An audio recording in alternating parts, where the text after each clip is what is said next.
So today I want to talk about active imagination. It's a practice that I've run across from the world of Carl Jung, and it involves engaging with images. So as a visual artist and designer, I've done a lot of engaging with images, but primarily in manipulating them as symbols, as composition, and in in the realm of communication.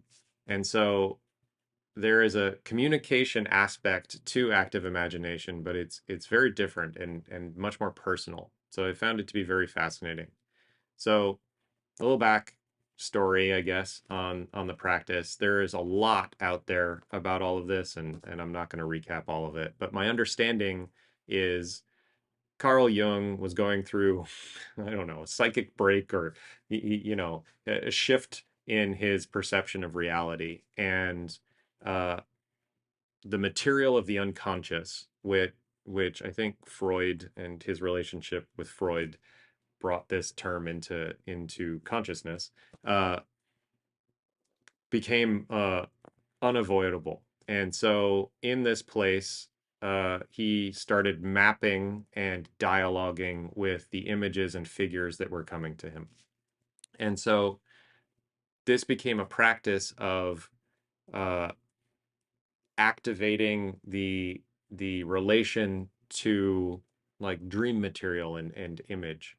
And this became I think a cornerstone to his therapeutic practice. And there's lots to learn about that. But um, setting that aside, I came to this through a few different like paths all at once. So I'd been doing a bit of parts work in a couple varieties, but internal family systems has been working with a guide, and I've been doing personal work there, where sort of feeling into the body uh, and and feeling into images and sort of engaging with them as autonomous parts that can be in dialogue.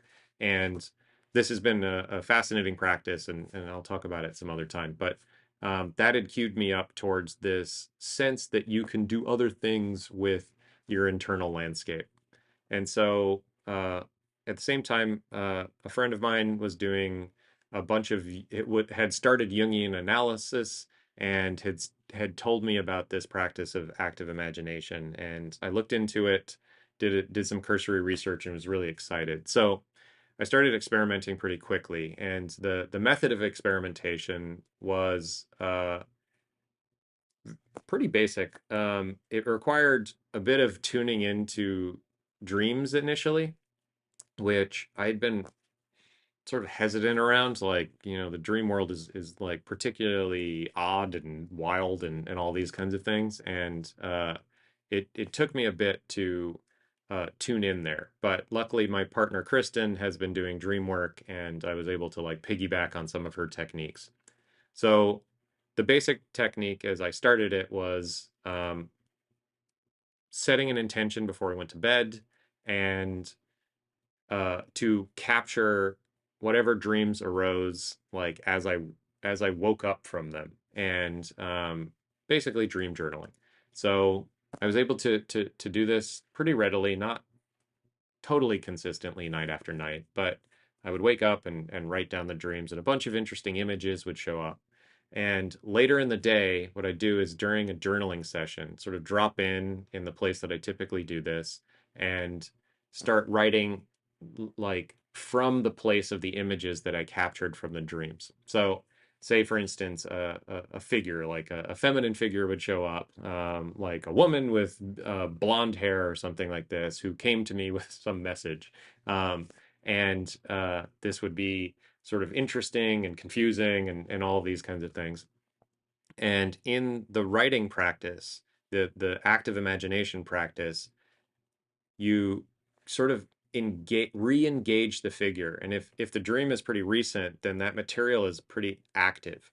So you just sort of, or the way that I was doing is I felt into that activated energy, sort of rebuilt the scene in my imagination, and just let it continuously play out.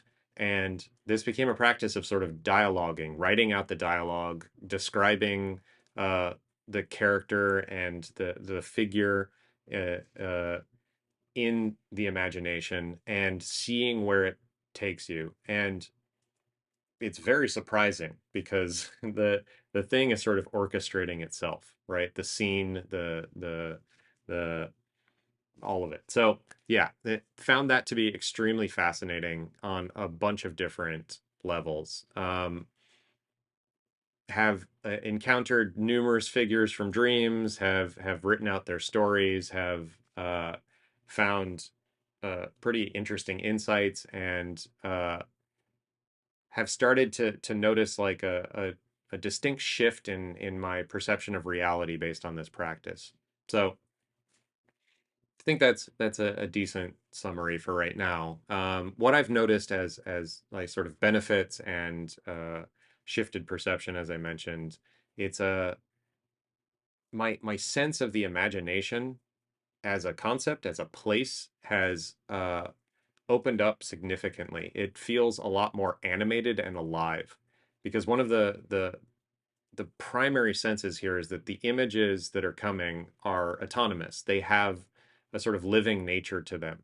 Um, when you dialogue with these figures, these images, and sometimes they're figures, sometimes they are metaphorical images, like a living tree that has like an essence of fear or something like this, and all of them can be spoken to, and sometimes that is directly in sort of like verbalized dialogue, and sometimes it comes out in images. I do a lot of sketching and sort of uh, drawing of symbols and stuff, and this is a communication technique, I guess. And so it's very difficult to describe these things. So I'm working on it. But so yeah, the benefits. I've noticed a sort of a with this animated imaginative imagination understanding, I've noticed a sort of layer of color come back into the way that I'm experiencing the imagination, and there's been a sort of opening in the playground there, which I haven't experienced since I was a kid. Which I think kids are doing this all the time. They're goofing around and like imaginary friends and all this kind of thing. So this is maybe an elevated version of that kind of play. Um, so yeah, I think the general sense is that I've experienced a sort of like, I guess, creative and cognitive liberty that has been opening up a lot of my artistic and creative practices and is showing up in work and all kinds of things. So active imagination, look into it. It's fun. Bye.